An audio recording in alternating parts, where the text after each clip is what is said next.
Hello everyone, a big welcome to all of you on my YouTube channel Alleviate77।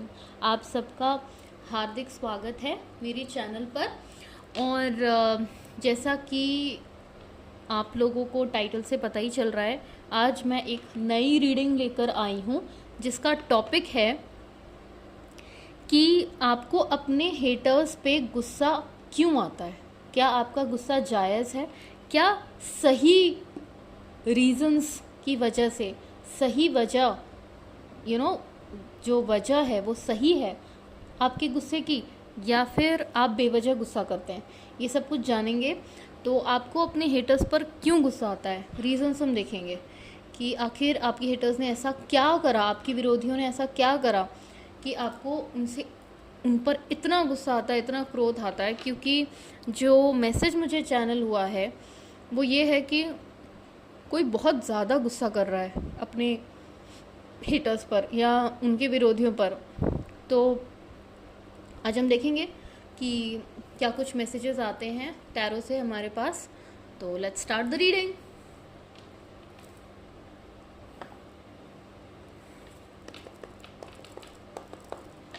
Angels, spirit guides, ancestors, please guide my viewers. मेरे viewers को इतना गुस्सा क्यों आता है? क्यों आता है मेरे व्यूअर्स को इतना गुस्सा? क्या मेरे व्यूअर्स का गुस्सा जायज़ है? मेरे व्यूअर्स को इतना गुस्सा अपने हेटर्स पर, मेरे व्यूअर्स को इतना गुस्सा क्यों आता है? क्या है मेरे व्यूअर्स के गुस्से का कारण? मेरे व्यूअर्स को इतना गुस्सा अपने हेटर्स पर, हेटर्स के प्रति मेरे व्यूअर्स के मन में इतना गुस्सा क्यों है? हेटर्स के प्रति मेरे व्यूअर्स के मन में इतना गुस्सा क्यों है? हेटर्स के प्रति मेरे व्यूअर्स के मन में इतना गुस्सा क्यों है? Please angel, spirit guides, ancestors, please मुझे गाइड करें। हेटर्स के मन में, हेटर्स के मन में, मेरे व्यूअर्स के मन में हेटर्स के लिए इतना गुस्सा क्यों है? मेरे व्यूअर्स के मन में हेटर्स के लिए इतना गुस्सा क्यों है?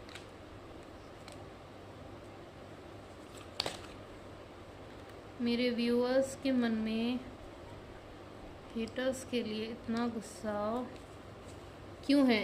Angel, spirit guides, ancestors, please guide. मेरे व्यूअर्स के मन में हेटर्स को लेकर इतना गुस्सा क्यों है? ओके, सो मेरे कार्ड्स मुझे मिल गए हैं viewers. Bottom of the deck देखेंगे।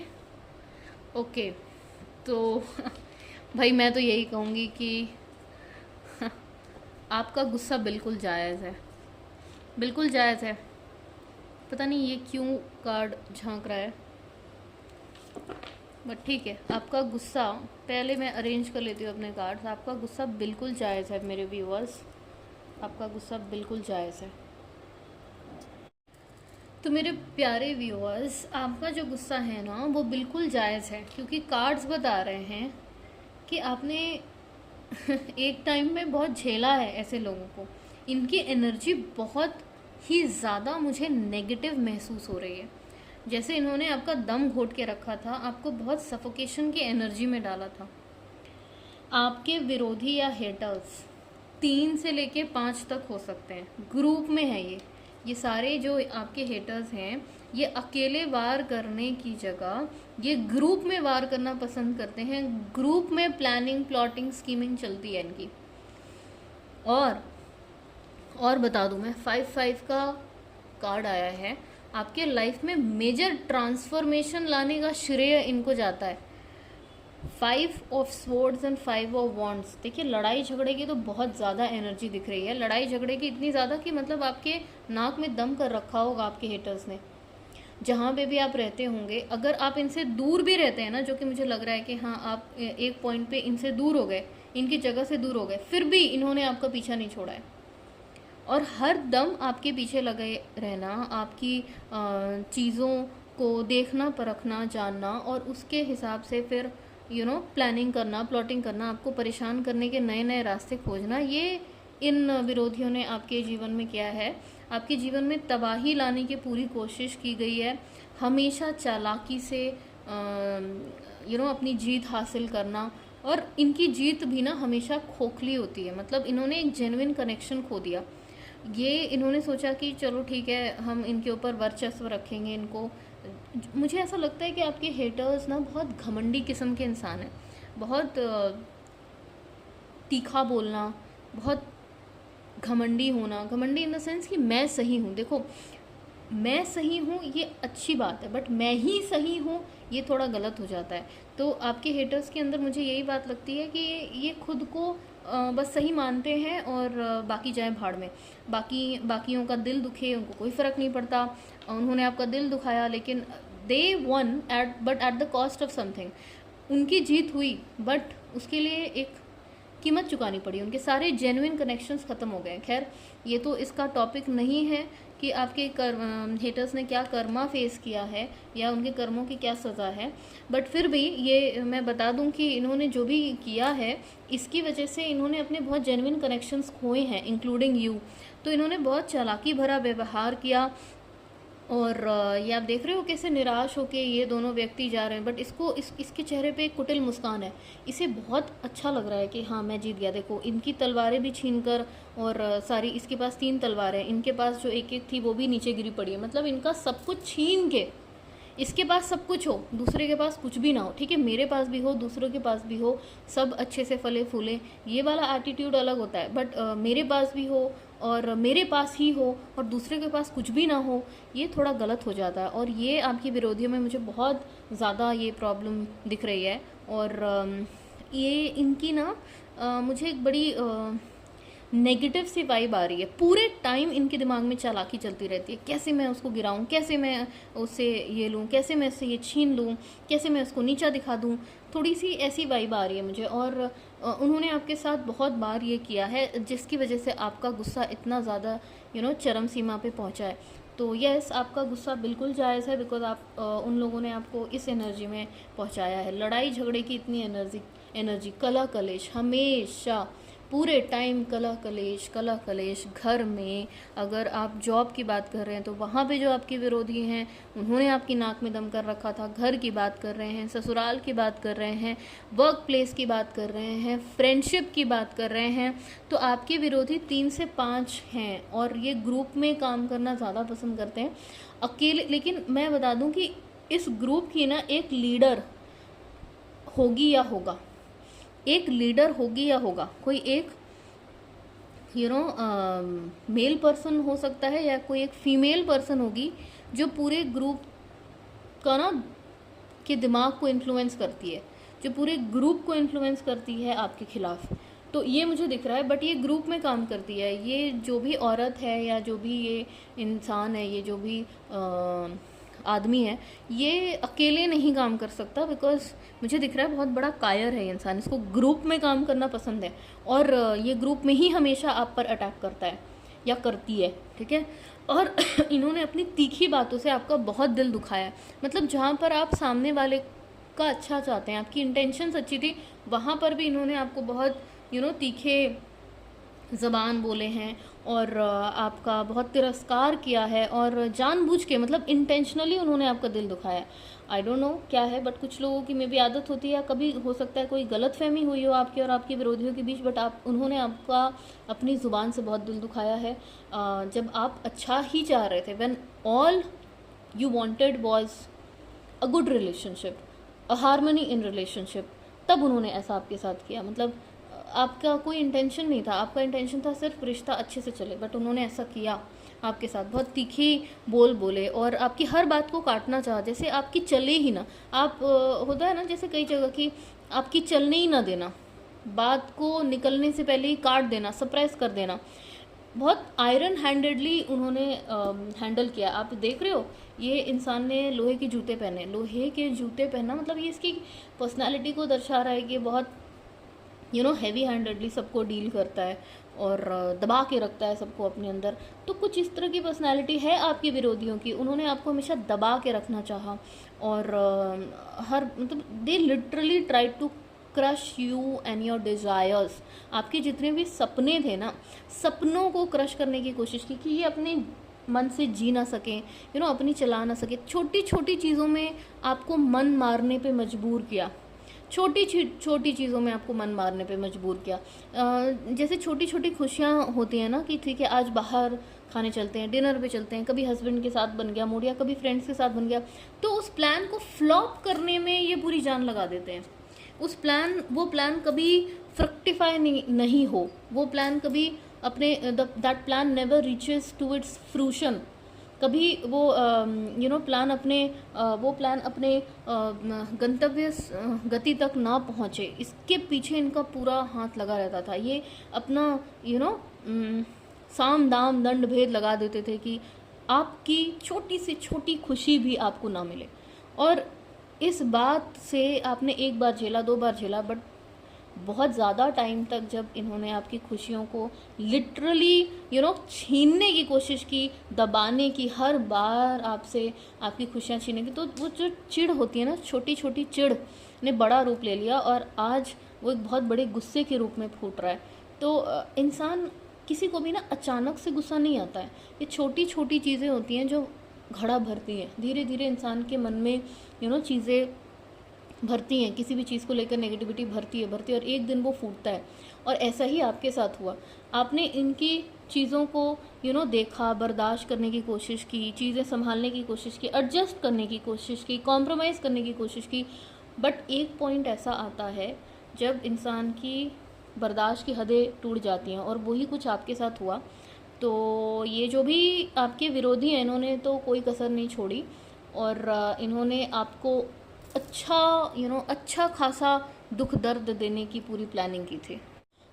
और व्यूअर्स, इतने पे ही बात रुक जाती तो क्या ही बात थी, मतलब उन्होंने आपके सारे सपने चूर चूर करने की कोशिश की, आपके सारे सपनों पे, आपके साथ छोटी छोटी खुशियों पे पानी फेरने की कोशिश की। जैसे आप पता है मैं किन लम्हों की बात कर रही हूँ, जैसे आप सुबह सुबह घर से निकल रहे हो, कुछ ख़राब बोल दो और मूड ख़राब हो जाए, या फिर आपका जन्मदिन है, it's your birthday today and they are deliberately trying to spoil your mood since the morning, कुछ बोल के, कुछ ताने दे के सुबह सुबह ही मूड ख़राब कर दो कि पूरा दिन ख़राब हो जाए, स्पेशल डेज़ को स्पॉइल कर दो।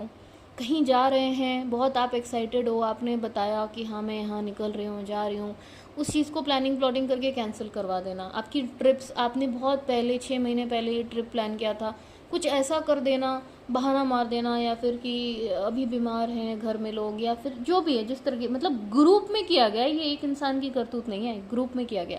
तो इतनी सारी तरीक़ों से, हर तरीके से आपको छलने की करना, हर तरीके से वार पे वार, और कितना करेगा कॉम्प्रोमाइज़ इंसान। तो एक पॉइंट पे आपका भी धैर्य जवाब दे गया, and now you are literally fuming in anger. और इस वजह से आपका इतना गुस्सा फूट रहा है, क्योंकि जो एनर्जी मुझे चैनलाइज हो रही है ना, ऐसा लग रहा है जैसे कोई किसी के खून में उबाल है, बहुत खून खौल रहा है और बहुत गुस्से वाली एनर्जी है, लड़ने का मन कर रहा है, कुछ इस तरह की एनर्जी चैनलाइज हुई थी। तो यस, उन्होंने आपके साथ ऐसा किया है जिसकी वजह से ऐसा हो रहा है। तो सिर्फ इतने तक ही बात नहीं थी, उन्होंने छोटे छोटे रोज़ के कला कलेश से ना आपकी प्रोडक्टिविटी को सेंध लगा दी, दीमक लग गया आपके प्रोडक्टिविटी पे। आप देखो, एक पीसफुल माहौल होता है, एक पीसफुल घर का माहौल होता है, एक पीसफुल इंसान का दिमाग होता है, तो वो इंसान ना शांति से, जब खुश मन का इंसान होता है, शांति से सोचता है, आगे की सोचता है, प्रोग्रेस करने की सोचता है, सक्सेस करने की सोचता है, सफलता के लिए कोशिश करता है, हाथ पैर मारता है, कब? जब उसके मन में शांति हो, उसके घर में शांति हो। आप रोज़ की कला कलेशन, अब जब आप नेगेटिव वाइब बनाते हो, क्योंकि कुछ लोगों की आदत होती है अपनी घटिया लेवल पर लोगों को खींचना, तो वो चाहते हैं कि हम जिस नेगेटिव वाइब में हैं, हम जिस लेवल पे हैं, जिस घटिया लेवल पर हम जी रहे हैं, उसी लेवल पे दूसरों को भी खींच के रखें। तो उन्होंने यही किया और हुआ भी यही। रोज़ के कला कलेश से, रोज़ के लड़ाई झगड़ों से आपकी प्रोडक्टिविटी बहुत ख़राब हो गई। आपकी जो दूरदर्शिता थी ना, दूर तक देखने की विजनरी जो सोच थी, उस पर बहुत बड़ा इफ़ेक्ट आया, बहुत ज़्यादा प्रॉब्लम आई, और आपका ये जो टैलेंट था ये कहीं दब छिप गया, और आप फालतू चीज़ों में आपका टाइम वेस्ट होने लग गया। ये लड़ाइयों में, अपने आप को एक्सप्लेन करने में, किसी ने आके कुछ कह दिया, किसी ने आके कोई आरोप लगा दिया, आप उनको एक्सप्लेन कर रहे हो, आप उनको मना रहे हो, कोई गुस्सा हो गया उसको मना रहे हो।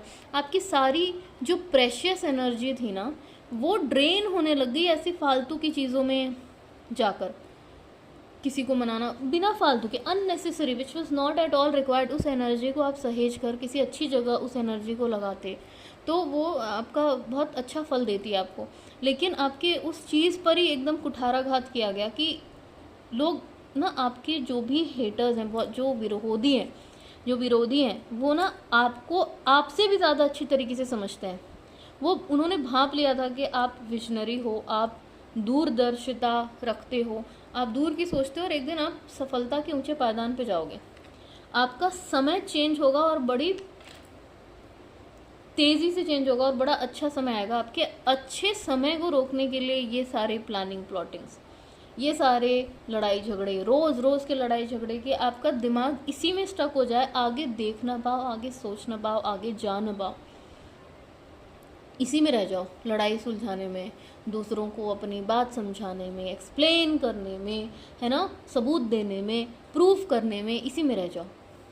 और इससे तो आपकी हुई है दिक्कत। और जब आपको ये बात समझ में आई तो बस वही हुआ, आपका गुस्सा बढ़ गया।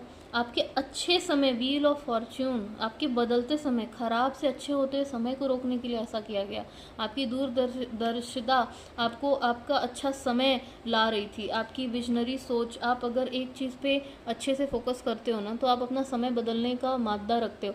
तो वो चीज़ उनको दिख गई थी और उन्होंने बोला कि ऐसा तो हम होने नहीं देंगे, बिकॉज ऑब्वियसली जो नेगेटिव पीपल होते हैं उनका काम ही क्या होता है। और इस वजह से आपके अंदर जब आपको समझ में आया ना तो ये नौबत तक आई है, आपने उनसे दूरी बनाई है, जो कि बहुत अच्छा हुआ। आपकी फैमिली को शायद कोई जगह छोड़ के जानी पड़ी, कोई जॉब है तो वो जॉब छोड़ा आपने, या फिर या तो आपके हेटर्स आपसे दूर हुए हैं या आप खुद इंटेंशनली उनसे दूर हुए हो। तो डिस्टेंस दिख रहा है, दूरी दिख रही है, नो कांटेक्ट सिचुएशन फिलहाल मुझे दिख रहा है। लेकिन उसमें भी मुझे लग रहा है दूर से ही आपकी लाइफ में प्रॉब्लम्स आती रहें, कुछ आपके लाइफ में प्रॉब्लम क्रिएट करते रहते हैं ये लोग। तो ये है आपके गुस्से का कारण। और आई थिंक बहुत ही जायज़ है आपका गुस्सा करना। ये it's just a human instinct. अगर आपका कोई आपके पीछे हाथ धो के पड़ जाए तो भाई अटैक वाली बात नहीं होती है, सेल्फ डिफेंस वाली बात होती है। तो आप अपने आप को बचाओगे। वो अपने आप को बचाने वाली एनर्जी इतनी हावी हो गई है कि आप इरिटेट हो गए हो कि कब तक ये चलेगा, कब तक ये वार करते रहेंगे और कब तक मैं बचता रहूँगा या रहूँगी। तो उस चीज़ से आपके अंदर इतना गुस्सा भरा है कि आप आजकल अपने आपे में नहीं हो। छोटी छोटी बातों पे आजकल आपको गुस्सा आ रहा है। और इसीलिए मुझे ये जो मैसेज चैनल हुआ था तो ये थोड़ी गाइडेंस के लिए मैंने बनाया। ये जिस किसी के लिए भी है, आई होप एंड प्रे कि आपके विरोधियों का ना आपके लाइफ में असर कम हो। वो आपकी लाइफ से दूर तो है ही, नो कांटेक्ट सिचुएशन मुझे दिख रहा है। आप दूर गए हो अपने विरोधियों से, जगह बदली है, शहर बदला है, देश बदला है, जॉब बदली है, कुछ तो बदला है, घर बदला है, कुछ तो है, बट आप दूर हुए हो अपने हेटर्स से। और ये जो एनर्जी है ये बताती है कि अब आपको ना शांत होने की ज़रूरत है। अब आपको फिर से ये जो आपकी टैलेंट्स है ना, दूरदर्शिता, आपकी विजनरी सोच, अपने ऊपर काम करिए, अपने एनर्जी पे फोकस करिए। आपका समय बदल रहा है। तो जो आपका गुस्सा है वो तो बिल्कुल जायज़ है। तो ये थी हमारी शॉर्ट एंड स्वीट रीडिंग। लेकिन अब मैं थोड़े आपके गुस्से को लेकर थोड़े एंजल से वो लूँगी कुछ गाइडेंस। अगर कुछ गाइडेंस मिलती है तो आज का गाइडेंस नॉट नेसेसरली गुस्से पे, एंजल्स जो भी गाइडेंस देते हैं वो मैं आपको बताऊंगी। तो हम देख लेते हैं आज का क्या guidance. Angel, spirit guides, ancestors, please बताएं what are the various messages या गाइडेंस जो मेरे व्यूअर्स को आज चाहिए। प्लीज़ मेरे व्यूअर्स को गाइड करिए, प्लीज़ मेरे व्यूअर्स को गाइड करिए, क्या है उनके लिए messages. Please universe, angel, spirit guides, ancestors, क्या है मेरे व्यूअर्स के लिए मैसेजेस। ओके, तो पहला कार्ड जो आया है 26 नंबर का card, moving, change of residence, moving in with your partner, purchasing your dream house और प्रॉपर्टी। देखो मुझे मूविंग का जो मैसेज था वो तो आया ही था। तो मुझे ये समझ में आ रहा है कि आप वाकई में मूव कर रहे हो, या तो आपने अभी तक मूव करा नहीं है मतलब अपने हेटर से दूर नहीं गए, विरोधियों से दूर नहीं गए, उनके साथ ही रह रहे हो, वही वर्क प्लेस है, उसी घर में रह रहे हो। तो अगर अगर आप अभी भी अपने विरोधियों के साथ रह रहे हो तो कॉन्ग्रेचुलेशंस, आप जल्दी ही मूव करोगे, घर बदलोगे, इन हेटर्स से दूरी बनाओगे, मुझे तो यही समझ में आ रहा है। और अपने पार्टनर के साथ अपना एक सुकून भरा जीवन जियोगे और अपनी प्रॉपर्टी बनाओगे। मैंने बोला ना, आपका अच्छा समय आ रहा है, व्हील ऑफ फॉर्च्यून, आपका सब कुछ अब अच्छा होने वाला है। हैव फुल फेथ, डिवाइन पर पूरी श्रद्धा रखिए, अपने भगवान पे पूरी श्रद्धा रखिए, आपका समय चेंज हो रहा है। कॉन्ग्रेचुलेशंस। और दूसरा कार्ड है 27 नंबर का card, water sign, the person on your mind. The person on your mind belongs to a water sign. The person on your mind belongs to a water sign, Cancer, Scorpio, Pisces. Wow, मान गए। तो जो भी आपके haters हैं या विरोधी हैं, उनमें से जो आपकी मे बी वो जो लीडर है या वो जो मेल लीडर है या फीमेल लीडर है या मे बी कोई एक जो आपको बहुत परेशान करता है, वो शायद वाटर साइन को बिलोंग करते हैं, शायद कैंसर, स्कॉर्पियो या पाइसेस को बिलोंग करते हैं। तो ये पहचान आ गई है उन हेटर की। और आपका bottom of the oracle message आया है 28 नंबर का card, you have become a walking and talking money magnet in literal terms, you respect money now, माँ Lakshmi's blessings are with you and your finances. मतलब मैंने बोला ना, आपका समय चेंज हो रहा है। क्या बोला था मैंने? व्हील ऑफ फॉर्च्यून का कार्ड है, आपका समय चेंज हो रहा है। आप एक चलते फिरते मनी मैग्नेट बन चुके हो इन लिटरल टर्म्स। आपको अब पैसों की कदर होगी। हो सकता है, मुझे ऐसी एनर्जी आ रही है कि आपने परिवार के प्रेम में या फिर पहले आप बहुत भोले थे, आपने परिवार के आगे पैसों की कदर नहीं की। और आप अगर अपना पैसा अच्छे लोगों पे लगाते हो ना, अच्छे, जैसे किसी गरीब को खाने की ज़रूरत है, बहुत ज़्यादा भूखा है, आप उसको खाना खिलाओ, माँ लक्ष्मी आप पे बहुत प्रसन्न होंगी। बट अगर आप अपना पैसा किसी घटिया इंसान को दे रहे हो या किसी घटिया इंसान पे लगा रहे हो या किसी ऐसे इंसान पर लगा रहे हो जिसको ज़रूरत नहीं है, और वो इंसान आपके ही पैसों से आपका बुरा चाह रहा है, आपसे पैसे ले रहा है और उसके मन में आपके लिए अच्छे इंटेंशंस नहीं है, वो आपका ही बुरा चाह रहा है, तो ऐसे में पैसा इज़ एनर्जी। आप इस बात को समझो, मनी इज़ एनर्जी। ये एक प्रकार की एनर्जी है। आपका एनर्जी एक्सचेंज दूषित हो रहा है, पोल्यूट हो रहा है। तो आपने किसी को पैसे दिए और वो आपसे पैसे लेकर आपके बारे में ही खराब इंटेंशंस रखता है, आपको और लूटने का प्रयास कर रहा है, आपको धोखा देने का प्रयास कर रहा है, आपसे और पैसे कैसे खींचे जाएं, आपको बेवकूफ़ बना रहा है और आपकी एनर्जी की इज्जत नहीं कर रहा है। तो भाई यहाँ पर माँ लक्ष्मी भी थोड़ी रुष्ट हो जाती हैं, क्योंकि माँ लक्ष्मी के साथ साथ माँ सरस्वती की कृपा भी बहुत ज़रूरी है। पैसे हैं भाई, लेकिन उस पैसों को खर्च करने का जो विजडम होता है ना, वो माँ सरस्वती देती हैं। तो ये नहीं था शायद आपके पास, लेकिन अब आपको अपने पैसों की कद्र बहुत भली भांति हो चुकी है और माँ लक्ष्मी की कृपा दोबारा से आपके ऊपर बरस रही है। तो कॉन्ग्रेचुलेशंस व्यूअर्स, बधाई हो। बहुत बहुत अच्छा लगा मुझे ये रीडिंग करके। लिटरली इतने पॉजिटिव मैसेजेस आए हैं, आप खुश हो जाओ। ये हेटर्स की तो ऐसी की तैसी, ये हेटर्स अब आपकी लाइफ से छूमंतर हो गए और नहीं हुए तो हो जाएंगे। आप बस भगवान पे, ईश्वर पे विश्वास रखो, उनकी पूजा प्रार्थना करो और अपने टैलेंट पर विश्वास रखो। आपका समय चेंज हो रहा है, ठीक है। तो ये थे कुछ मैसेजेस आपके ओरेकल से, मेरे सेल्फ मेड कार्ड से। अब हम लेंगे येस एंड नो का क्वेश्चन, ठीक है। भी प्रश्न पूछिए और उसका क्या जवाब है ये हम एंजल से देख लेंगे। मैं दो कार्ड्स लूँगी, आप कोई भी दो प्रश्न पूछ सकते हैं। हम देखते हैं एंजल्स उसका क्या जवाब देते हैं। यस एंड नो कार्ड देखते हैं, एंजल्स क्या जवाब दे रहे हैं आपके दो क्वेश्चंस का। कोई भी दो क्वेश्चंस पूछिए, पॉज करके वीडियो आप पूछ सकते हैं। कोई भी दो क्वेश्चंस पूछिए व्यूअर्स, और हम देखते हैं कि एंजल्स क्या जवाब देते हैं। एंजल्स क्या आपको एडवाइस देना चाहते हैं, क्या एडवाइस देना चाहते हैं एंजल्स। प्लीज़ मेरे व्यूअर्स को गाइड करें। Universe, angels, spirit guides, ancestors, please guide करें। आपके पहले प्रश्न का उत्तर है ये, और आपके दूसरे प्रश्न के लिए ये कार्ड है। तो हम देखते हैं भाई क्या है। पहले प्रश्न का जो उत्तर है वो है the answer is no, this is not the right time. आपने जो भी क्वेश्चन पूछा है उसके कंटेक्स्ट में आया है कि नहीं, ये सही समय नहीं है। और जो आपने दूसरा प्रश्न पूछा है उसका आंसर है yes but you need to exercise your discretion, maintain your freedom to choose.